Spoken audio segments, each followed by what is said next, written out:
So resolution of the firm గురించి మనం మాట్లాడుకుంటున్నాం అమ్మా. అందులో మన నెక్స్ట్ టాపిక్ వచ్చేసరికి నెక్స్ట్ పాయింట్ వచ్చేసరికి కాన్సిక్వెన్సెస్ ఆఫ్ డిజల్యూషన్. సార్ ఇప్పటి వరకు మనం మాట్లాడుకున్న దాంట్లో డిజల్యూషన్ అంటే ఏంటి, డిజల్యూషన్ ఆఫ్ ఫర్మ్ అంటే ఏంటి, డిజల్యూషన్ ఆఫ్ పార్ట్నర్షిప్ అంటే ఏంటి, అసలు డిజల్యూషన్ అనేది ఎన్ని కేసెస్ లో జరుగుతుంది అంటే లైక్ డిజల్యూషన్ అది with intervention of the court A cases లో జరుగుతుంది, dissolution without the intervention of the court, court అనేది ఇంటర్వెన్షన్ లేకుండా ఎక్కడెక్కడ డిజల్యూషన్ జరుగుతుంది అనే కేసెస్ గురించి మనం మాట్లాడుకున్నాం అమ్మా. సో ఇప్పుడు ఒక డిజల్యూషన్ గురించి అసలు డిజల్యూషన్ అంటే ఏంటి, ఆ డిజల్యూషన్ ఏ కేసెస్ లో వస్తుంది అనేది మనం మాట్లాడుకున్నాం. ఇప్పుడు దాని కాన్సిక్వెన్సెస్ అనేవి మాట్లాడుకుందాం. డిజల్యూషన్ అనేది జరిగితే కనుక దాని కాన్సిక్వెన్సెస్ అనేవి మనం చూద్దాం అమ్మా. Okay right. So first dissolution of consequences of the dissolution.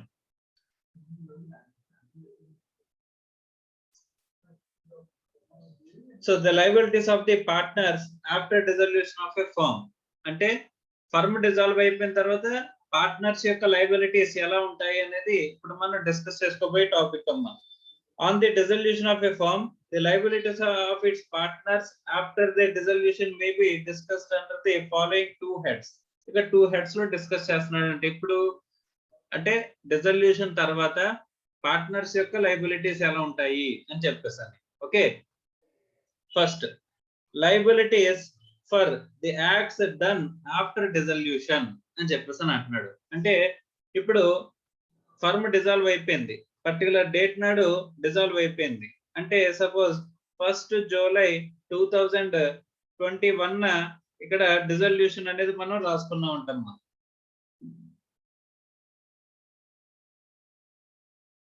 Okay 1 July 2021 మనం డిసల్యూషన్ రాసుకున్నామంట. ఓకే సో ఆ డిసల్యూషన్ అయిపోయిన తర్వాత ఈ తర్వాత చేసిన యాక్ట్స్ ఏవైతే ఉంటాయో యాక్ట్స్ ఆఫ్ ఎ పార్ట్నర్, ఈ యాక్ట్స్ ఆఫ్ ఎ పార్ట్నర్ కి ఇక్కడ లయబిలిటీ ఎలా ఉంటుంది, ఆల్ ది పార్ట్నర్స్ లయబుల్ అవుతారా, ఆ పార్ట్నర్ ఒకటే లయబుల్ అవుతాడా, ఎలాగా ఫర్మ్ లయబుల్ అవుతుందా లేదా అని చెప్పేసి ఇక్కడ మనం మాట్లాడుకోబోయే పాయింట్ అమ్మా. Okay right. On the dissolution of a firm, the first important step is to give public notice of the dissolution. ఇక్కడ మన పార్ట్నర్ ఎప్పుడైతే మనం ప్రీవియస్ చాప్టర్ లో మనం మాట్లాడుకున్నాం రిటైర్మెంట్ ఆఫ్ ఏ పార్ట్నర్ చేసింది జరిగినప్పుడు, పార్ట్నర్ రిటైర్ అయిపోయినప్పుడు అక్కడ ఆ పార్ట్నర్ కనుక యాక్టివ్ పార్ట్నర్ అయితే ఖచ్చితంగా ఏం చేయాలనుకున్నామా, పబ్లిక్ నోటీస్ అనేది ఇవ్వాలి అని చెప్పేసి మనం మాట్లాడుకున్నాం. సో ఆ పబ్లిక్ నోటీస్ అనేది కంపల్సరీ ఇవ్వాలి సార్ అంటే కంపల్సరీ ఇవ్వాలి. ఒకవేళ పబ్లిక్ నోటీస్ ఇవ్వకపోతే అక్కడ ఫర్మ్ చేసిన ప్రతి యాక్ట్ కి ఎవరు లైబుల్ అవుతారమ్మా, స్టిల్ యాక్టివ్ పార్ట్నర్ అనేవాడు లైబుల్ అవుతాడు. ఎలా లైబుల్ అవుతాడంటే liability by holding out or liability by estoppel అనేది ఏదైతే ఉంటుందో అదే సిద్ధాంతం ఇక్కడ అప్లికబుల్ అవుతుందని చెప్పేసి మనం మాట్లాడుకున్నాం. సార్ వాడు రిటైర్ అయిపోయాడు కదా అయినా సరే ఎలా లైబుల్ అవుతాడంటే partner by estoppel or partner by holding out కింద లైబుల్ అవుతాడని చెప్పేసి చెప్పుకున్నాం. అక్కడ పబ్లిక్ నోటీస్ ఎవరు ఇవ్వాలమ్మా, రిటైరింగ్ పార్ట్నర్ ఎవరైతే ఉన్నారో who is an active partner who is known to the public అలాంటి వాడు ఖచ్చితంగా పబ్లిక్ నోటీస్ అనేది ఇవ్వాలి అని చెప్పేసి మనం మాట్లాడుకున్నాం. Okay right. ఇక్కడ అలాగే ఫర్మ్ డిజాల్వ్ అయిపోయినప్పుడు కూడా మనం ఏం చేయాలంట, ఇప్పుడు డిజల్యూషన్ అంటే ఏంటమ్మా, పార్ట్నర్స్ అందరూ కలిపి కూర్చుని మనం అందరం కూడా డిజాల్వ్ అయిపోతాం ఇక్కడ ఫర్మ్ ని కాపేద్దాం అని చెప్పేసి మన మధ్య డెసిషన్ తీసుకున్నది పార్ట్నర్స్ మధ్య. ఇది జనరల్ పబ్లిక్ తెలియదు కదా, ఎవరైతే ఫర్మ్ తో డీల్ చేస్తున్నారో వాళ్ళందరికీ తెలియాలమ్మా. సో తెలియాలి అని చెప్పేసి అంటే ఖచ్చితంగా ఏం చేయాలంటమ్మా, పబ్లిక్ నోటీస్ అనేది ఇవ్వాలి. పబ్లిక్ నోటీస్ ఆఫ్ డిసల్యూషన్ అనేది మనం ఇచ్చి తీరాలి అని చెప్పేసి చెప్తున్నాడమ్మా. సార్ ఇవ్వకపోతే ఏం చేస్తారు సార్, ఇస్తే ఏం చేస్తారు సార్, ఏం జరుగుతుంది సార్ అని చెప్పేసి అంటే the public notice is necessary to terminate the liability of the partners. అంటే ఈ పబ్లిక్ నోటీస్ గా ఎందుకు ఇవ్వాలంట, to terminate liability of the partners, liability of the partners తీసేయడానికి, లయబిలిటీ ఆఫ్ పార్ట్నర్స్ ఇంకా అక్కడితో ఎండ్ అయిపోతుందమ్మా. లేదు అంటే కనుక పబ్లిక్ నోటీస్ ఇవ్వలేదు అనుకోమ్మా, అప్పుడు జనరల్ పబ్లిక్ తెలియదు వీళ్ళు డిజాల్వ్ అయిపోయారని చెప్పేసి అని, అందులో ఏ ఒక్క పార్ట్నర్ అయినా సరే ఫర్మ్ బిజినెస్ కంటిన్యూ చేసేస్తున్నాడు అనుకోమ్మా, అప్పుడు వాడు చేసిన యాక్ట్స్ కి మొత్తం ఎవరు లేబుల్ అవుతారు, ఫర్మ్ లేబుల్ అవుతుంది. ఎందుకంటే జనరల్ పబ్లిక్ కి ఎలాంటి ఇంటెన్షన్ ఉంది, అక్కడ అందరు పార్ట్నర్స్ కంటిపోయి ఫర్మ్ బిజినెస్ కింద చేస్తున్నారని చెప్పేసి వాళ్ళు అనుకుంటారు కాబట్టి పార్ట్నర్స్ లయబిలిటీ అనేది స్టిల్ ఎగ్జిస్టెన్స్ లో ఉంటుంది. Okay, if it is not given the partners shall remain liable to the third parties for their acts done even after the dissolution of the firm. Firm dissolve అయిపోయినా సరే ఎవరైనా partner చేసిన acts కి ఏమవుతుందమ్మా, firm liable అవుతూ ఉంటుంది, continue to liable అవుతూనే ఉంటుంది అని చెప్పేసి అంటున్నాడమ్మా. Okay, however this principle does not apply to the case of deceased partner, insolvent partner and a retiring dormant partner. These partners are not liable for the acts done after the dissolution of the firm even if the public notice of dissolution is not given అని చెప్పేసి అంటున్నాడు. అమ్మా ఇక్కడ dissolution జరిగినప్పుడు public notice ఇవ్వకపోయినా సరే ఎవరెవరు liable కాదు అని చెప్పేసి అంటే కనుక even after not giving public notice ఇవ్వకపోయినా లైబుల్ కాని పర్సన్స్ గురించి అంటున్నాడు. మనం ప్రీవియస్ గా మనం చాప్టర్ లో మనం మాట్లాడుకున్నప్పుడు రీకాన్స్టిట్యూషన్ ఆఫ్ ఏ ఫార్మ్ లో మనం మాట్లాడుకున్నప్పుడు, అలాగే లైబిలిటీస్ గురించి మాట్లాడుకునేటప్పుడు ఇన్సాల్వెంట్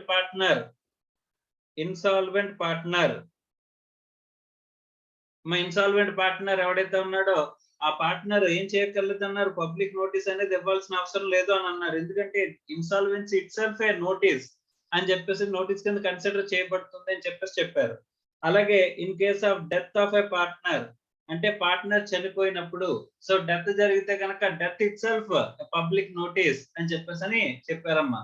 సో ఇన్సాల్వెంట్ అనే పబ్లిక్ నోటీసే, డెత్ అన్నా పబ్లిక్ నోటీసే అని చెప్పేసి చెప్పారమ్మా. అలాగే పబ్లిక్ నోటీస్ ఇవ్వాల్సిన అవసరం లేని పర్సన్ ఎవరు ఉన్నారంటే కనుక dormant partner or sleeping partner. ఎందుకంటే ఆడు ఎవరికి తెలియదు, జనరల్ పబ్లిక్ తెలియదు కాబట్టి వాడి నోటీస్ ఇవ్వాల్సిన అవసరం లేదు, లయబిలిటీ ఉండదు. సో కాబట్టి ఎవరెవరంటమ్మా, డార్మెంట్ పార్ట్నర్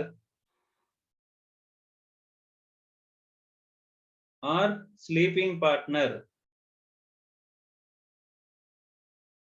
మా వీళ్ళందరూ కూడా పబ్లిక్ నోటీస్ ఇవ్వకపోయినా సరే నాట్ లయబుల్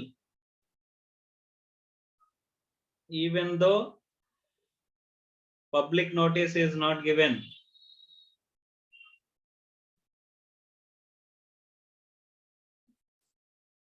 ఎవరు, దీస్ ఆర్ నాట్ లయబుల్. వాళ్ళు ఏమవరంటమ్మా, లయబుల్ అవ్వరు అని చెప్పేసి చెప్తున్నాడమ్మా.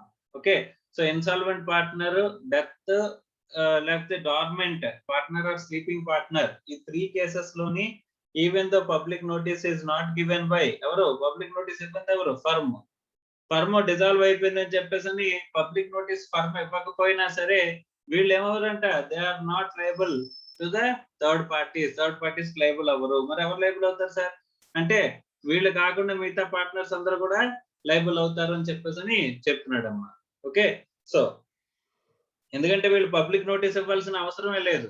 ఓకే, ఫస్ట్ ఇన్సాల్వెంట్ అంటే insolvent itself a public notice, death అనుకుంటే death itself a public notice, or sleeping partner is not known to the public at all.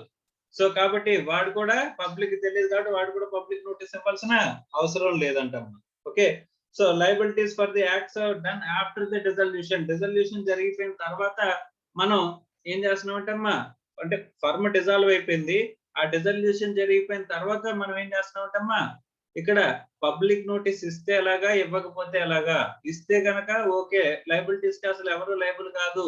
అదే public notice ఇవ్వకపోతే కనుక ఇంకా still they are held liable, వాళ్ళు liable అవుతారు అని చెప్పేసి అంటున్నాడు అమ్మా. Okay, right.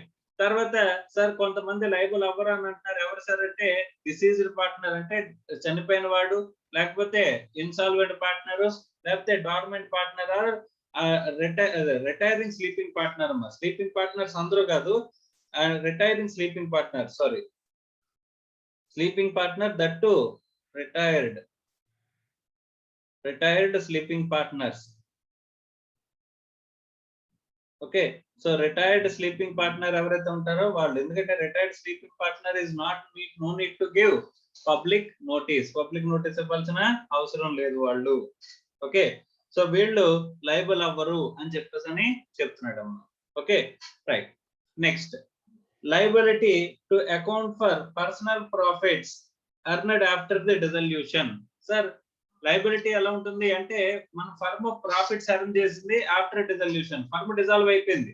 అమ్మ ఇప్పుడు సడన్ గా ఎవరైనా ఒక పార్ట్నర్ చనిపోయాడు, మన అగ్రిమెంట్ లో ఒక పాయింట్ రాసుకోలేదమ్మా, మన అగ్రిమెంట్ లో ఒక పాయింట్ రాసుకోలేదు ఏమని, even after the death of any partner the firm is going to continued by remaining partners అనే పాయింట్ రాసుకోకపోతే ఫర్మ్ ఆటోమేటిక్ ఏమైపోతుంది, డిజాల్వ్ అయిపోతుంది. అలాగే డిజాల్వ్ అయిపోయింది.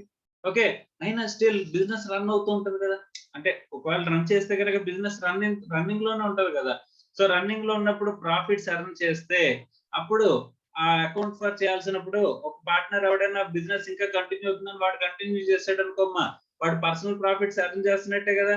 మరి ఆఫ్టర్ డిజల్యూషన్ తర్వాత పర్సనల్ ప్రాఫిట్స్ ని అకౌంట్ ఫర్ చేయాల్సిన లయబిలిటీ ఉంటుందా లేదా అని చెప్పేసి అనేది ఇక్కడ పాయింట్ అమ్మా. Okay, sometimes a firm is dissolved on account of death of a partner, and before its affairs are completely wound up, the surviving partners or the representatives of the deceased partner carry on the business of the firm and earn personal profits at the expense of the firm, that is by using the firm's name or firm's property. In such cases they are liable for the personal profits. Okay, however, where a partner of his representative has brought a goodwill of the firm, he will not be liable to account for the such profits అని చెప్పేసి అంటున్నాడు. జాగ్రత్తగా చూస్తే కనుక ఒక partnership firm dissolve అయిపోయిన తర్వాత ఒక పార్ట్నర్ ఎవడైనా సరే ఆ ఫర్మ్ బిజినెస్ ని కంటిన్యూ చేసేస్తున్నాడు, దాని మీద ప్రాఫిట్స్ ఎర్న్ చేసేస్తున్నాడు అంటే కనుక వాటిని ఏం చేయాలంటమ్మా, అకౌంట్ ఫర్ చేయాల్సిన లైబిలిటీ అనేది ఎవరికి ఉంటుంది అంటే రిమైనింగ్ పార్ట్నర్స్ కి చూపించి అక్కడ మనం ఏం చేయాలంటే ఆ ప్రాఫిట్స్ ని వాళ్ళకి కూడా ఇవ్వాలంట. సో అలా కాకుండా ఆ ఫర్మ్ గుడ్ విల్ ఇచ్చి ఒక పార్ట్నర్ ఏం చేశాడంటే మొత్తం అందరి దగ్గర నుంచి వాడు ఈ ఫర్మ్ బిజినెస్ ని రైట్ కింద కొనేసుకున్నాడు అనుకోమ్మా, అప్పుడు వారి పర్సనల్ ప్రాఫిట్స్ ని ఇక్కడ చూపించాల్సిన అవసరం లేదు, షేర్ చేయాల్సిన అవసరం అస్సలు లేదు. కానీ అలా కనుక మనం పర్చేజర్ గుడ్ విల్ లేకపోతే కనుక అప్పుడు మనం ఏం చేయొచ్చమ్మా, మనం ఏం చేయాలంట, we are liable to account for the personal profits earned after the dissolution అని చెప్పేసి చెప్తున్నాడు అమ్మా. Okay right. సో నేను ఎవరిని అడిగితే వాళ్ళు కొంచెం రెస్పాండ్ అవ్వండి అమ్మా. అమ్మా భవానీ. Yes sir. అర్థమైందమ్మా సోఫార్? అర్థమైంది సార్. డౌట్ ఏం లేదు కదమ్మా? లేదు sir. Right.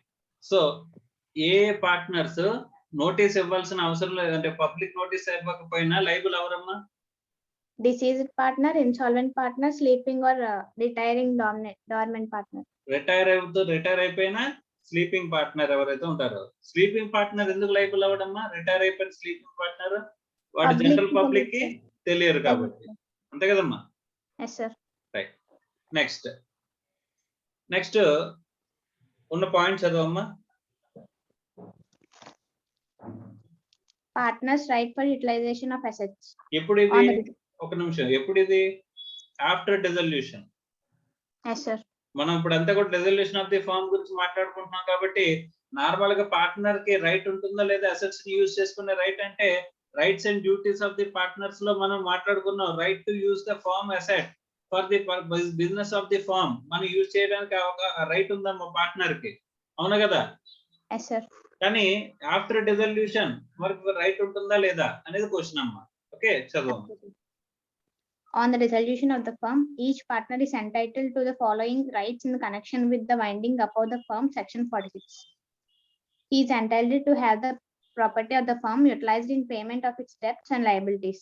He is entitled to have the surplus distributed among all the partners according to their rights. The surplus here means the surplus amount left after the payment of all the debts and liabilities of the firm. So he is entitled to have the property of the firm utilized in payment of its debts and liabilities. వాడు అక్కడ firm కున్న debts liabilities కి against గా ఈ ప్రాపర్టీని ఉపయోగించే right అనేది వాడికి ఉంటుందమ్మా? ఉంటుంది సార్. తర్వాత ఒకవేళ debts outside liabilities debts pay చేసేసిన తర్వాత ఇంకా సర్ప్లస్ ఉంటుంది అనుకో, మా సర్ప్లస్ డిస్ట్రిబ్యూట్ చేసుకునే రైట్ కూడా ఉంటుందా వీళ్ళకి? ఉంటుంది సార్. ఉంటుంది. ఓకే, అంటే యూటిలైజేషన్ ఆఫ్ ది అసెట్స్ దేనికి చేయొచ్చు, వీళ్ళకి ఏ రైట్స్ ఉంటాయి? బయట వాళ్ళకి పే చేయడానికి, బయట వాళ్ళందరికీ పే చేసిన తర్వాత వీళ్ళ సర్ప్లస్ ని షేర్ చేసుకోవడానికి దేన్ని ఉపయోగించవచ్చు అంట? అసెట్స్ ని ఉపయోగించే రైట్ అనేది ఎవరికి ఉంటుంది ఆఫ్టర్ డిజల్యూషన్? పార్ట్నర్స్ కి ఉంటుంది. Each partner is entitled. అర్థమైందమ్మా? Okay, sir. Right, next. Continuing authority for winding up.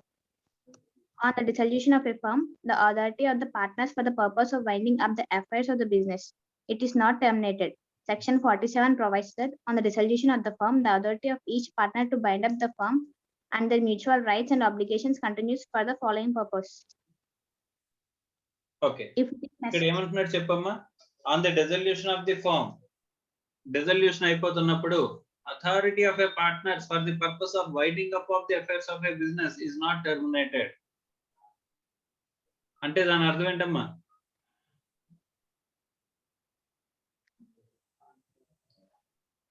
Authority of partners for the purpose of winding up of the affairs of the business is not terminated అంటే వాళ్ళ authority ఏమి పోదు అని చెప్పేసి చెప్తున్నాడమ్మా.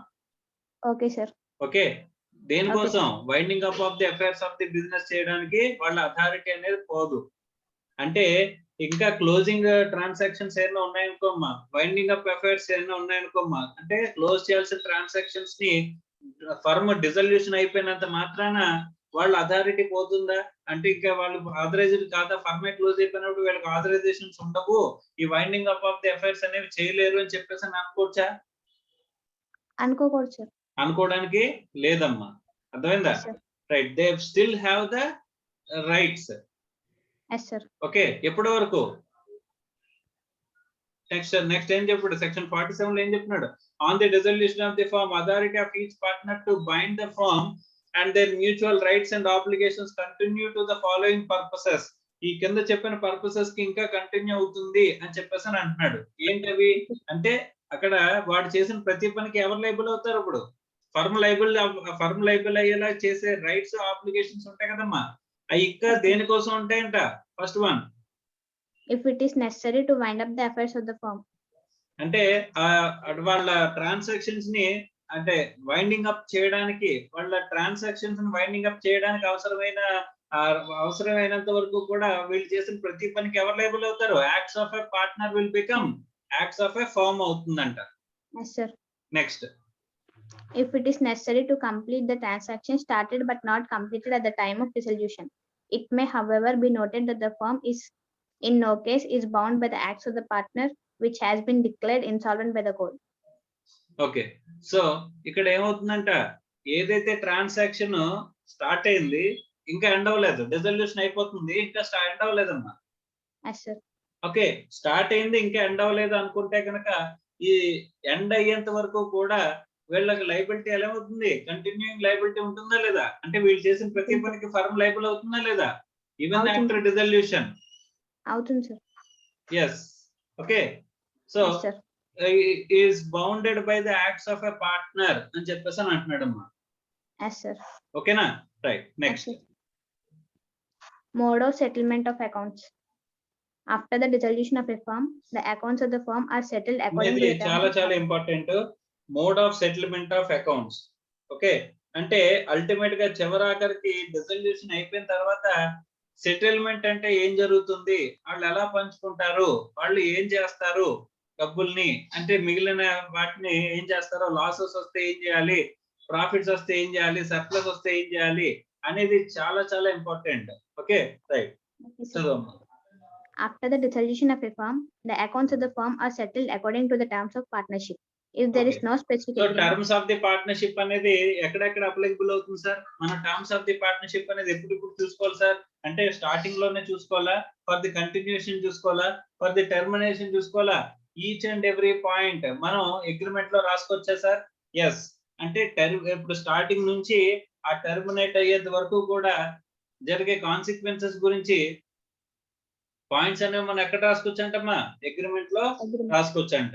ఒకవేళ agreement లో రాసుకుంటే కనుక రాసుకున్న ప్రకారమే మనం ఏం చేయాలి, ఆ యాక్టివిటీస్ అనేవి మనం చేయాల్సిన అవసరం అనేది ఉంటుంది. ఎందుకంటే అగ్రిమెంట్ లో అందరు పార్ట్నర్స్ సైన్ చేస్తారమ్మా. సైన్ చేశారంటే that means they have agreed to the terms of the firm. అర్థమైందా? Yes, sir. Right, next. If there is no specific agreement, then the accounts are settled according to the following fundamental rules contained in Section 48 of Indian Partnership Act. Right, very very important point. మనం agreement లో starting నుంచి ending వరకు రాసుకుని అందరూ sign చేసుకుంటాం కాబట్టి agri అవ్వడం కూడా అందరూ అగ్రి అయినట్టు ఆ టర్మ్స్ కి అగ్రి అవుతారు కదా, అందరూ చదివిన తర్వాత సైన్ చేస్తారు. Yes, sir. ఒకవేళ సైన్ సార్ నేను చదవకుండా సైన్ చేశాను సార్ అన్నా సరే అక్కడ ఏమని భావిస్తారంటే it is deemed that you have read all the contents. Yes, నువ్వు sir. అన్ని అందులో ఉన్న అన్ని చదివే సైన్ చేసావని చెప్పేసి వాళ్ళు ఎస్యూమ్ చేసుకుంటారమ్మా. Yes, sir. సో కాబట్టి అందులో ఉన్న ప్రతి అగ్రిమెంట్ లో ఉన్న ప్రతి పాయింట్ కి నువ్వు లైబుల్ అయిపోతావు. Yes, sir. So first of all మనం ఈ mode of settlement of accounts ఎలా చేసుకోవాలి అని చెప్పేసి అంటే కనుక ఏం చెప్తున్నారమ్మా, మీ అగ్రిమెంట్ లో మీరు ఎలాగైతే టెర్మినేషన్ అనేది జరగాలని రాసుకున్నారో, టెర్మినేషన్ అప్పుడు ఎలా సెటిల్మెంట్స్ జరగాలని చెప్పేసి మీరు అగ్రిమెంట్ లో రాసుకున్నారో దాని ప్రకారం జరగాలి అని చెప్పేసి చెప్తున్నారమ్మా. Okay, sir. ఒకవేళ ఏమి చెప్పకపోతే, అగ్రిమెంట్ లో ఏమి రాసుకోకపోతే, అసలు అగ్రిమెంటే రాసుకోకపోతే అమ్మా, అగ్రిమెంట్ రాసుకోకుండా కూడా పార్ట్నర్షిప్ ఉండొచ్చా? Partnership agreement maybe express or implied అని అన్నారు కదమ్మా. అవును సార్. ఎక్స్ప్రెస్ అంటే ఏంటి, oral or written? Yes, sir. అంతే కదా, అంటే ఓరల్ గా కూడా మన పార్ట్నర్షిప్ ఉండొచ్చు కదా. Yes, sir. సో మనం ఎక్కడ రాసుకోలేదు, మనం ఎక్కడ కూడా కొన్ని రాసుకున్నా అందులో క్లియర్ గా రాసుకోలేదు టెర్మినేషన్ అప్పుడు ఏం చేయాలనేది, లేదా ఓవరాల్ గా మాట్లాడుకున్నా కూడా టెర్మినేషన్ అప్పుడు ఏం చేయాలనేది మనం అసలు అనుకోలేదమ్మా కనీసం. Okay, sir. అలాంటప్పుడు అంటే అగ్రిమెంట్ లో ఏమీ లేదు కదా, agreement is silent about the mode of settlement of accounts. Yes, sir. Then section 48 will coming to the picture. ఎప్పుడైతే అగ్రిమెంట్ అనేది సైలెంట్ గా ఉంటుందో అప్పుడు యాక్ట్ అనేది అప్లికబుల్ అవుతుంది. ఇది మనం స్టార్టింగ్ నుంచి నేర్చుకుంటూ వస్తున్న పాయింట్ అన్నమాట. పార్ట్నర్షిప్ డీడ్ అనేది, పార్ట్నర్షిప్ అగ్రిమెంట్ అనేది ఇద్దరు వ్యక్తుల మధ్య జరిగిన ఒక అగ్రిమెంట్ అమ్మా. Yes, sir. సో కాబట్టి మనం ఎప్పుడు కూడా కోర్టులు కూడా ఏం చేస్తాయి, వాళ్ళిద్దరి మధ్య జరిగిన అగ్రిమెంట్ వాళ్ళిద్దరి మధ్య జరిగిన టర్మ్స్ ప్రకారమే ఉండాలి అని చెప్పేసి అని అంటాయి. అవును సార్. ఒకవేళ అలా లేకపోతే కనుక మనకు ఒక జనరల్ గైడెన్స్ లాగా ఏమిచ్చిందమ్మా, పార్ట్నర్షిప్ యాక్ట్ ఇలా ఉండాలి అని చెప్పేసి ప్రాసెస్ చెప్తుందమ్మా. ఇప్పుడు అగ్రిమెంట్ అనేది లేకపోతే కనుక అప్పుడు మనకి పార్ట్నర్షిప్ యాక్ట్ లో మనకి సెక్షన్ 48 లో ఇవి ఎలా సెటిల్ చేసుకోవాలనే దానికి ఒక గైడెన్స్ అనేది ఇచ్చారు. గైడెన్స్ కాదు, అది ఈ సెక్షన్ ఇచ్చారు, ఇది ఫాలో అవ్వాల్సిన అవసరం ఉంటుంది. ఓకే, ఏం చెప్పాడు చూడమ్మా. First, payment of losses. The losses of the firm, including the deficiencies of capital, shall be paid in the following manner and order. First of all, the losses shall be paid out of the profits. If the profits are not sufficient to pay the losses, then the balance of loss shall be paid out of capital. If some balance of losses remains, it shall be paid by the partners individually in the proportion in which they were entitled to share the profits. Okay, ఒకవేళ first ఏమంటున్నాడంటే లాసులు ఉన్నాయంట. First మనకి losses అనేవి derive అయిపోయినాయి అమ్మా. Losses ఉంటే ఏం చేయాలి సార్ అని చెప్పేసి అంటే సెక్షన్ 48 ఏం చెప్తుందమ్మా, ఒక ఆర్డర్ చెప్పింది. ఆ ఆర్డర్ ప్రకారం మనం ఏం చేయాలి, ఆ లాసెస్ ని అడ్జస్ట్ చేసుకుంటూ రావాలంట. Okay sir. ఓకే, ఆ లాసెస్ ని అడ్జస్ట్ చేసుకుంటూ రావాలంటే కనుక సార్ ఎలా అడ్జస్ట్ చేయాలి సార్? ఇప్పుడు మనకి బ్యాలెన్స్ షీట్ ఉందమ్మా. బ్యాలెన్స్ షీట్ లో క్యాపిటల్ ఇట్ సైడ్ ఉంటది, అంతేనమ్మా. Yes, sir. Loans or outside liabilities, అంతే కదా. అసెట్స్ లో ఏ అసెట్స్ ఉంటాయి, fixed assets and current assets, అంతే కదమ్మా. Yes, sir. ఒకవేళ P&L ఇటువైపు బ్యాలెన్స్ ఉందనుకోమ్మా, ఏమన్నట్టు, ప్రాఫిట్ ఉన్నట్టు. Profit, sir. అదే ఇటు సైడ్ బ్యాలెన్స్ ఉందనుకోమ్మా, అప్పుడు ఏమన్నట్టు, లాస్. ఓకే, అర్థమైందా? Yes, sir. ఒకవేళ లాసెస్ కనుక ఉన్నట్లయితే లాసెస్ ని ఎలా షేర్ చేసుకోవాలంట, ఫస్ట్ ప్రాఫిట్స్ ఎన్ని అడ్జస్ట్ ఉంటే అడ్జస్ట్ చేయాలంట. అక్యూములేటెడ్ లాసెస్ ని కరెంట్ ఇయర్ కానీ దాని ప్రీవియస్ ఇయర్ కానీ ప్రాఫిట్స్ ఏమైనా చూపిస్తున్నట్లయితే ఆ ప్రాఫిట్స్ ని ఫస్ట్ అడ్జస్ట్ చేయాలంట. Losses should be adjusted with first one order ఇచ్చాడు, ఇదే ఆర్డర్ లో వెళ్ళాలి అని చెప్పేసి. Okay, so first should B adjusted with profits. Sir profits adjust చేసేసాము, అయినా సరే ఇంకా లాసులు అలాగే ఉండిపోయినాయి అని చెప్పేసి అంటే ఆ లాసెస్ దేనికి అడ్జస్ట్ చేయాలంటున్నాడమ్మా, క్యాపిటల్స్. ఎవరు Capitals? Partners Capitals. So sir partners Capitals కూడా అడ్జస్ట్ చేసినా ఇంకా లాసెస్ ఉండిపోయినాయి అంటే అప్పుడేమంటున్నాడమ్మా, మనకి పార్ట్నర్స్ యొక్క లయబిలిటీ ఎలా ఉంటుందో అనుకున్నామా, అన్లిమిటెడ్ లయబిలిటీ, అంతేనా. ఎక్కడైనా లాసెస్ ని పే చేయడానికి సరిపోకపోతే మనం ఏం చేయాలి, పర్సనల్ అసెట్స్ అమ్మైనా సరే తీసుకొచ్చి పే చేయాల్సిన లయబిలిటీ అనేది ఉంటుంది అమ్మా, Yes, అంతే కదా. అవును సార్. Partners personal liability, partners personal assets అమ్మైనా సరే తీసుకొచ్చి ఆ లయబిలిటీ పే చేయాల్సిన అవసరం ఉంటుంది, ఆ లాసెస్ పే చేయాల్సిన అవసరం ఉంటుంది. Yes, అమ్మా, sir. అర్థమైందా అర్థమైంది సార్. సార్? ఇక్కడ మనకి అగ్రిమెంట్ లో వేరేగా రాసుకోవచ్చా? అగ్రిమెంట్ లో వేరేగా రాసుకోవచ్చా? ఈ ఆర్డర్ కాకుండా వేరేగా రాసుకోవచ్చా కావాలనుకుంటే? అమ్మా, వినిపిస్తుందా? వినిపిస్తుంది సార్. ఇక్కడ మన యాక్ట్ లో ఇక్కడ ఈ ఆర్డర్ చెప్పారు, ఇదే సెక్షన్ 48 లో చెప్పిన ప్రొవిజన్ అమ్మా. Yes sir. ఇలా కాకుండా వేరే ఆర్డర్ లో మనం పే అడ్జస్ట్మెంట్ చేసుకోవచ్చని మన అగ్రిమెంట్ లో రాసుకోవచ్చా పార్ట్నర్షిప్ అగ్రిమెంట్ లోని? క్వశ్చన్ అర్థమైందా? అర్థమైంది సార్. ఆన్సర్ ఏంటి? రాసుకోవచ్చా రాసుకోవడానికి లేదా? అంటే యాక్ట్ చెప్పిన దాన్ని బట్టి ఫాలో అవ్వాలి కదా సార్. యాక్ట్ చెప్పిన దాని ప్రకారం ఫాలో అవ్వాలి, కానీ ఇక్కడ పాయింట్ ఏం చెప్పాడమ్మా? సెక్షన్ 48 అనేది ఎప్పుడు అప్లికబుల్ అవుతుందని చెప్పాడు? అగ్రిమెంట్ లో లేకపోతే. అగ్రిమెంట్ లో లేకపోతే అంటే అగ్రిమెంట్ లో స్పెసిఫిక్ గా ఉంటే అలాగే చేయాలి కదా. Yes sir. అర్థమైందా? అర్థమైంది సార్. అంటే వేరేగా రాసుకోవచ్చా, ఎలా కాకుండా వేరేగా రాసుకోవచ్చా కావాలనుకుంటే? రాసుకోవచ్చు సార్. రాసుకోవచ్చు. అర్థమైందమ్మా? That is very very important. ఇది Okay, sir. లాసెస్ ని షేర్ చేసుకునే మెకానిజం ఇది. ఓకే, లాసెస్ ని Okay. ఎలాగా మనం డిస్ట్రిబ్యూట్ చేయాలనుకునే మెకానిజం. ఓకే, ఇది ఫస్ట్ పాయింట్. సెకండ్ పాయింట్ చూడమ్మా, సెకండ్ పాయింట్ చూడు. Utilization of assets. అసెట్స్ ని ఎలా యూటిలైజ్ చేయాలి అని చెప్పేసానంటే గనక అమ్మా, అసెట్స్ ని ఎలా ఇక్కడ మనం అసెట్స్ ని ఒకేసారి అమ్మేయగలమమ్మా? No sir. ఇప్పుడు ఉన్న పళ్ళంగా డిజల్యూషన్ చేసేసాము, ఫర్మ్ డిజాల్వ్ చేసేయచ్చు కావాలనుకుంటే, కానీ ఉన్న పళ్ళంగా అసెట్లను అమ్మేయగలమా? లేదు సార్. ఉన్న పళ్ళంగా అసెట్లను అమ్మేయలేము, ఉన్న పళ్ళంగా లయబిలిటీస్ కూడా తీర్చేయలేము. Yes sir. సో మనం పార్ట్ గా మనం ఏం చేసుకుంటూ వెళ్తాం? అసెట్స్ ని అమ్ముకుంటూ వెళ్తాం అమ్మా, అంతే కదా. Yes sir. సో దాన్ని ఏమంటారంటే piecemeal distribution అంటారమ్మా.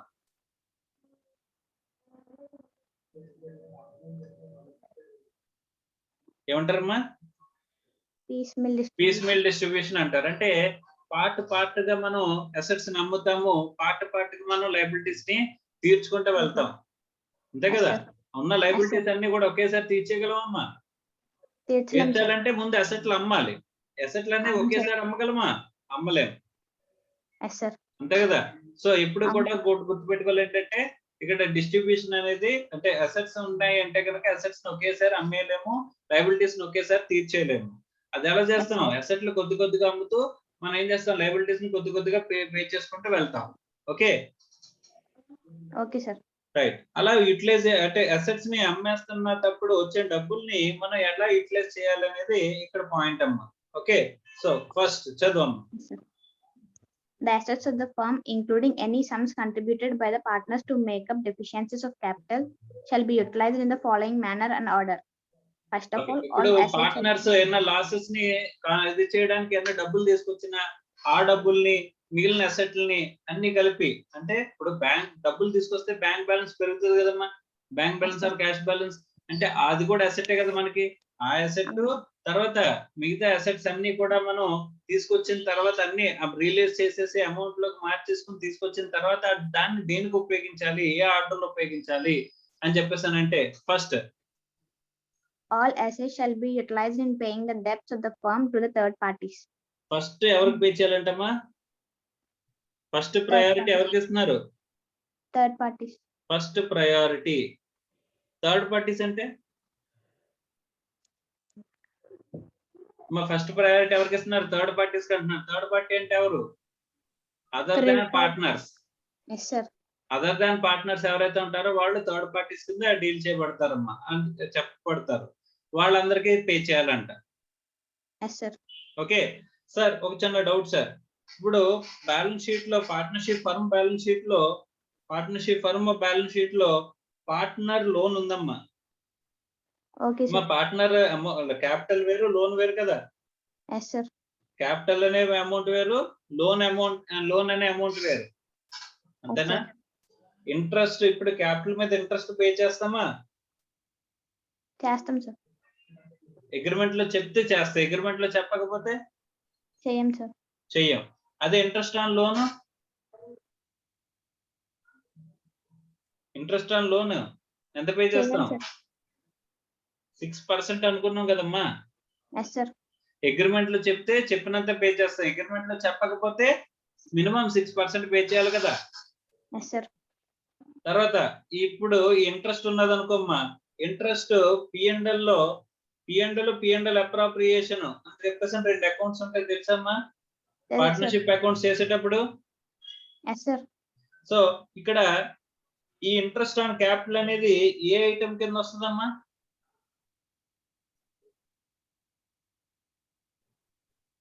Interest on capital అనేది P&L అప్రాప్రియేషన్ కింద వస్తుందమ్మా. ఎందుకని చెప్పేసి అంటే ప్రాఫిట్ ఉంటేనే పే చేస్తాం, అక్కడ క్లియర్ గా ఉంటది. అగ్రిమెంట్ లో చెప్పినా సరే it should be paid out of profits only. మాకు గుర్తుందా? Yes sir. ఓకే. అదే ఇంట్రెస్ట్ ఆన్ లోన్ అనుకోమ్మా, ఇంట్రెస్ట్ ఆన్ పార్ట్నర్స్ లోన్ అనుకో, ఇదేమవుతుంది? P&L లో charge, it is a charge against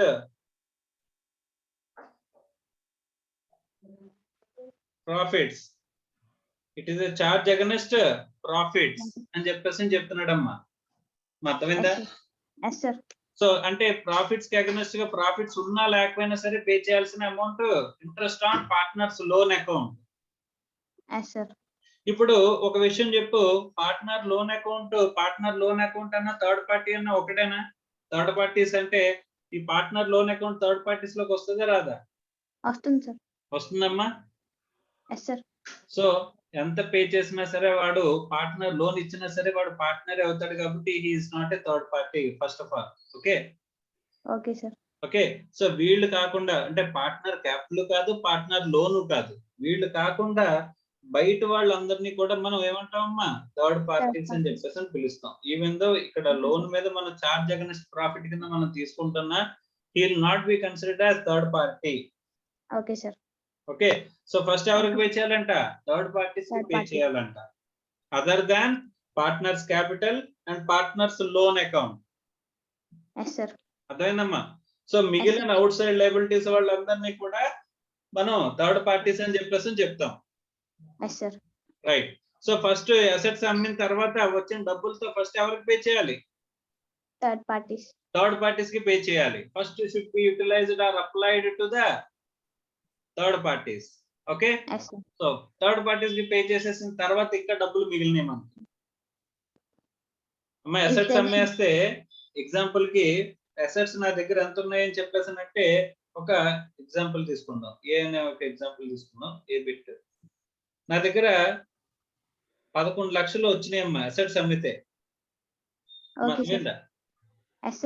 ఇక్కడ క్యాపిటల్ ఎంత ఉందంటే 4 lakhs ఉంది. ఓకే. లోన్ 8 lakhs ఉంది. అవుట్ సైడ్ లయబిలిటీస్ 5 lakhs ఉన్నాయి.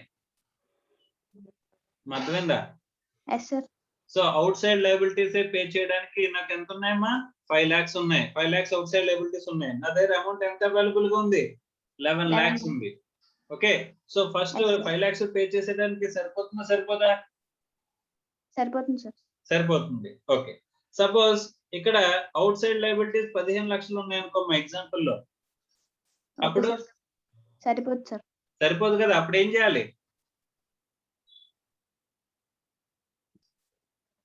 అప్పుడు ఏం చేయాలమ్మా? అవుట్ సైడ్ లయబిలిటీస్ 15 లక్షలు ఉన్నాయి, పే చేయడానికి 11 లక్షలే ఉన్నాయి మన దగ్గర. అలాంటప్పుడు ఏం చేయాలి?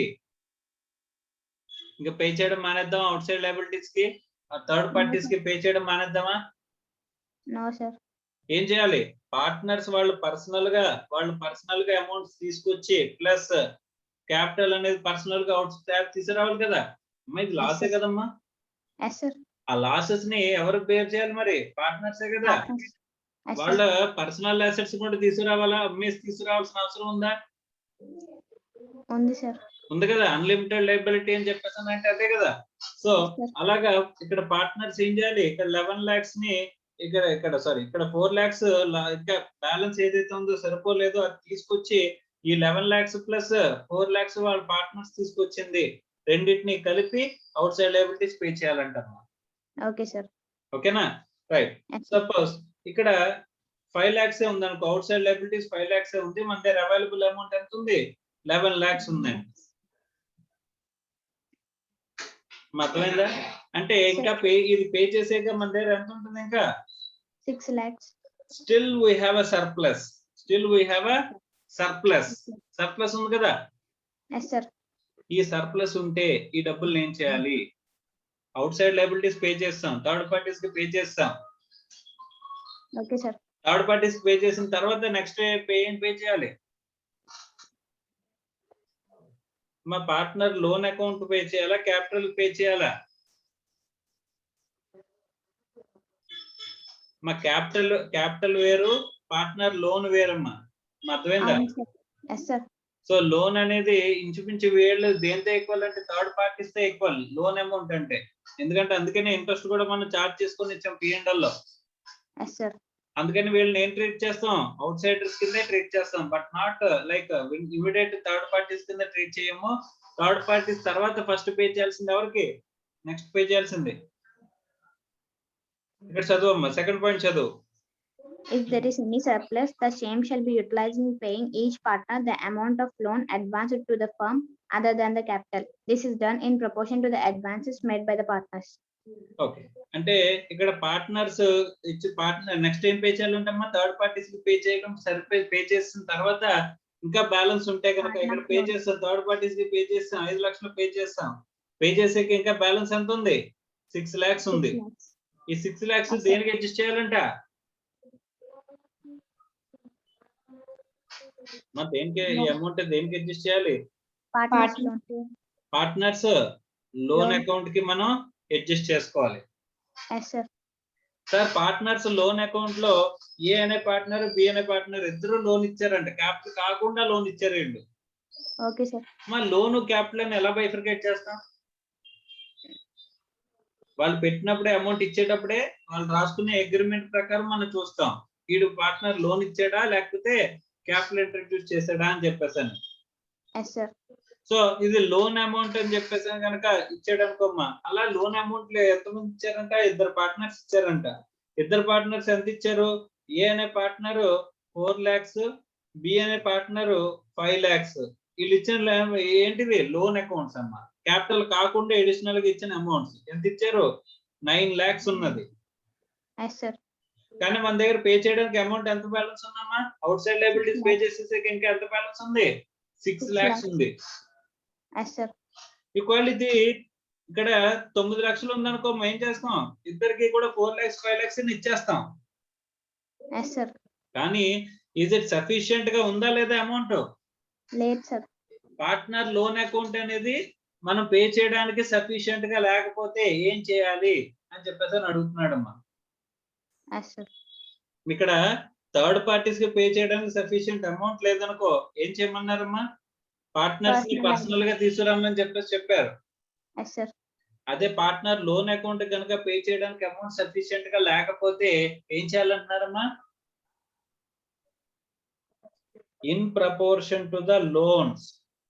ఈ 6 లక్షల్ని వీళ్ళకి ఈ 9 లక్షలకి ఎలా అడ్జస్ట్ చేయాలంట? 4:5 లో మనం అడ్జస్ట్ చేయాలంట. Okay sir.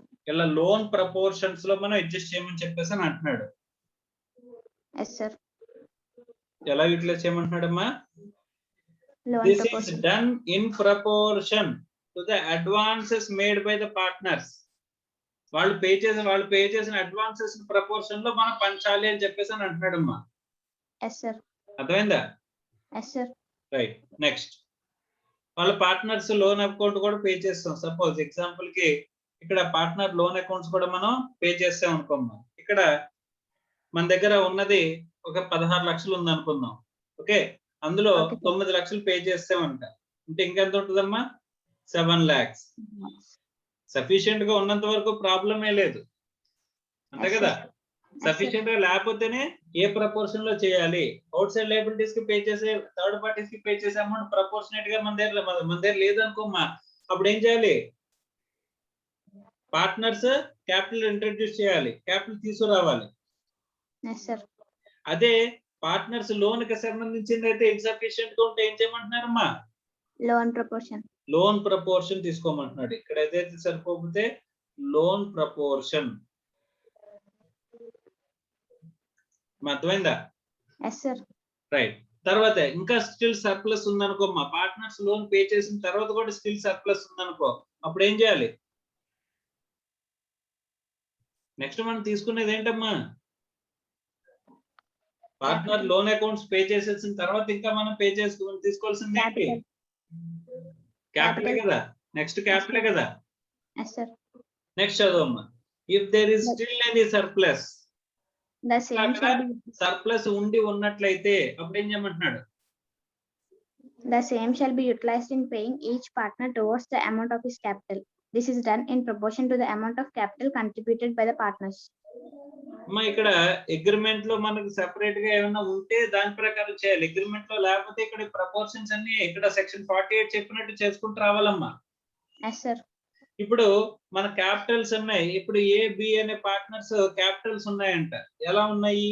ఇక్కడ వీడేమో 5 lakhs తీసుకొచ్చాడు, వీడేమో 7 lakhs తీసుకొచ్చాడంట. ఓకే. Okay, sir. వీళ్ళు ఎంత తీసుకొచ్చారు? 12 lakhs టోటల్ గా తీసుకొచ్చారు. కానీ మన దగ్గర ఉన్న అమౌంట్ అవైలబుల్ బ్యాలెన్స్ ఎంత? 7 lakhs.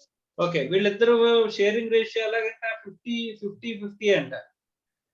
మధ్యలో 50% 50%. వాళ్ళ పార్ట్నర్షిప్ ప్రాఫిట్ షేరింగ్ రేషియో అంత 50-50. Yes, sir. A and B వీళ్ళకి పే చేయాల్సిన అమౌంట్ ఎంత? టోటల్ గా 12 lakhs. Yes, sir. కానీ వీళ్ళ దగ్గర ఉన్న అమౌంట్ ఎంత? 7 lakhs. 7 lakhs మాత్రమే ఉంది. అప్పుడు ఏం చేయాలి? ఈ 7 lakhs ని 12 lakhs కి అడ్జస్ట్ చేయాలి. 5:7. ఏ ప్రపోర్షన్ లో? 5:7, sir. క్యాపిటల్స్ ప్రపోర్షన్ లో. అక్కడ ఏమంటున్నాడు? క్యాపిటల్స్ ప్రపోర్షన్ లో ఇక్కడ మనం పంచాలంట. 5:7. Not profit sharing ratio. మా అర్థమవుతుందా? Yes, sir. ప్రాఫిట్ షేరింగ్ రేషియోలో కాదు. Yes, sir. ఇది క్యాపిటల్స్ రేషియో. Okay, sir. సరే ప్రాఫిట్ షేరింగ్ రేషియోలో పంచుకోవాలని చెప్పేసి మనకి ఎక్కడైనా సరే ఉండొచ్చమ్మా. పార్ట్నర్షిప్ ప్రాఫిట్ షేరింగ్ రేషియోలో పంచుకోవాలని చెప్పేసి మనకి అగ్రిమెంట్ లో ఉండొచ్చా? ఉండొచ్చు, సార్. ఒకవేళ ఉంటే అలా ఫాలో అవ్వాలి, సార్. లేకపోతే సెక్షన్ 40. మాత్రమే ఇలా ఫాలో అవ్వాలి Capitals ratio. Yes, sir. Okay, right. Next. If there is still any surplus, the same shall be divided among all the partners in proportion to the share in the profits of the firm. Okay. If there any still surplus, ఇంకా surplus ఉంటే కనుక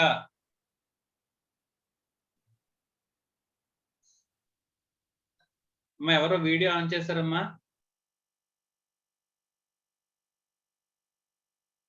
if there is still any surplus, surplus ఉంటే కనుక అంటే Capitals pay చేసేసిన తర్వాత కూడా still surplus ఉంటే అర్థమవుతుందా? Okay, sir. Yes, sir. The same shall be divided among ఏమంటున్నాడు? All the partners in proportion to their share of profits of the firm. Okay, sir. Okay. So ఇంకా still surplus ఉంటే, ఇప్పుడు suppose ఇక్కడ మనకి 17 లక్షలు ఉన్నది అనుకోమ్మా, మనం పే చేయాల్సిందంతా 12 లక్షలే కదా. Yes, sir. సో 12 లక్షలు పే చేసిన తర్వాత ఇంకా ఎంతో సర్ప్లస్ ఉంది? 5 lakhs. 5 lakhs. ఈ 5 lakhs సర్ప్లస్ ఉంటే కనుక 5 lakhs ని మనం ఏం చేయాలంటమ్మా? Proportion to the share in profits. Share of profits. మీరు profit sharing ratio, so profit sharing ratio ఏదైతే అనుకుంటున్నారో ప్రాఫిట్ షేరింగ్ రేషియో, ఆ రేషియోలో షేర్ చేసుకోవాలి అని చెప్పేసి మనకి చెప్తున్నారమ్మా. Okay, sir. అర్థమవుతుందమ్మా? Yes, sir. Right. So profit sharing ratio ఏదైతే ఉంటుందో ప్రాఫిట్ షేరింగ్ రేషియోలో మనం పంచుకోవాలి అని చెప్పేసి సెక్షన్ 48 చెప్తుంది. యూటిలైజేషన్ ఆఫ్ అసెట్స్ వచ్చేసరికి ఫస్ట్ ఎవరికి యూటిలైజ్ చేయాలమ్మా? The should be utilized to first third parties, తర్వాత పార్ట్నర్స్ లోన్ అకౌంట్. ఒకవేళ పార్ట్నర్స్ లోన్ అకౌంట్ పే చేయడానికి సరిపోకపోతే ఆ లోన్స్ రేషియోలో పంచుకోవాలి. Yes, sir. Sir loan ratio, loan amount pay చేసిన తర్వాత ఇంకా సర్ప్లస్ ఉంది అనుకుంటే గనక అప్పుడు క్యాపిటల్స్ పంచాలి. సార్ క్యాపిటల్స్ మొత్తం పే చేసేంత టోటల్ అమౌంట్ లేదు అని చెప్పేసి అనుకుంటే క్యాపిటల్స్ రేషియోలో పంచుకోవాలి. Yes, sir. Sir capital pay చేసేంత అమౌంట్ ఉంది, క్యాపిటల్స్ పే చేసిన తర్వాత ఇంకా సర్ప్లస్ ఉంది అనుకుంటే కనుక అప్పుడు ప్రాఫిట్ షేరింగ్ రేషియోలో పంచుకోవాలి అని చెప్పేసి అని చెప్తున్నారు. అర్థమైందమ్మా? Yes, sir. రైట్, ఆఫ్ చేశాను. నార్మల్ గా పార్ట్నర్స్ లయబిలిటీ ఎలా ఉంటుంది అని చెప్పేసి అంటే కనుక మా partners liability is unlimited. Partners liability ఎలా ఉంటుందంటమ్మా? అన్లిమిటెడ్. అన్లిమిటెడ్ లయబిలిటీ అంటే ఒకవేళ ఎక్కడైనా సరే ఇక్కడ పార్ట్నర్స్ ఇక్కడ వాళ్ళు pay out side liabilities pay చేయడానికి కనుక డబ్బులు సరిపోకపోయినా, లాసెస్ బేర్ చేయడానికి అవి అమౌంట్ అడ్జస్ట్ అవ్వకపోయినా ఆ అమౌంట్ ఎక్కడి నుంచి తీసుకురావాలి?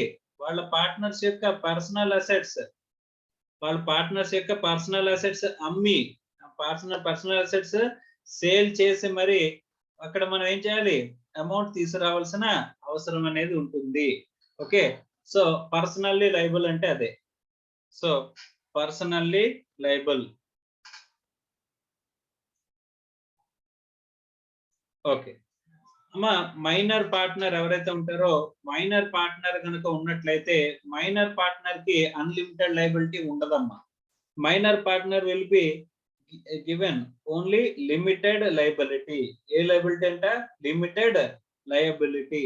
సార్ లిమిటెడ్ లయబిలిటీ అంటే ఏంటి సార్ అని చెప్పేసి అంటే ఇక్కడ నార్మల్ గా లిమిటెడ్ లయబిలిటీ అంటే కంపెనీస్ లో చూస్తారమ్మా. కంపెనీస్ లో చూస్తారు ఏంటంటే కనుక they are very limited liability. అంటే ఇక్కడ ఏదన్నా సరే లాసెస్ వస్తే ఇక్కడ పర్సనల్ అసెట్స్ అమ్మైనా తీసుకురావాలి. కానీ అక్కడ లయబిలిటీ అనేది కంపెనీలో లిమిటెడ్ లయబిలిటీ అంటే వాళ్ళ క్యాపిటల్ వరకు ఎంతవరకు అయితే కాంట్రిబ్యూట్ చేస్తారో అంతవరకే వాళ్ళ లయబిలిటీ అనేది ఉంటుంది. So limited liability means liability restricted to the capital contributed. వాళ్ళు ఎంతైతే క్యాపిటల్ కాంట్రిబ్యూట్ చేశారో అంతవరకు మాత్రమే వాళ్ళ లయబిలిటీ అనేది రిస్ట్రిక్ట్ అయిపోతుంది. ఎవరు? Minor partner. మా మైనర్ పార్ట్నర్ కనుక ఆప్షన్ చూస్ చేసుకుని మేజర్ అయిన తర్వాత ఆప్షన్ చూస్ చేసుకున్నాడు. ఏమని? కంటిన్యూ అవుదాం అని చెప్పేసి ఆప్షన్ చూస్ చేసుకున్నాడు అనుకోమ్మా, అప్పుడు he will be held liable unlimited liability. ఎందుకంటే వాడు మేజర్ అయిపోయాడు కాబట్టి ఆప్షన్ చూస్ చేసుకున్నాడు. ఆప్షన్ అంటే ఎన్నాళ్ళు చూస్ చేసుకోవచ్చు? 6 months. 6 months అంటే మనకి date of attaining the majority are date of knowing as a partner. అంటే ఆ పార్ట్నర్ గా అయ్యాడు, వాడు పార్ట్నర్ అని వాడికి తెలిసినప్పటి నుంచి, లేకపోతే వాడు మేజర్ అయినప్పటి నుంచి 6 months లోపు మనం ఏం చేసుకోవచ్చు? ఆప్షన్ అనేది తీసుకోవచ్చు అంట. సో ఆప్షన్ అంటే ఏంటి? ఇక్కడ ఈ కంటిన్యూ అవుదాం అని చెప్పేసి ఆప్షన్ తీసుకుంటే అప్పుడు అన్లిమిటెడ్ లయబిలిటీ వస్తుంది.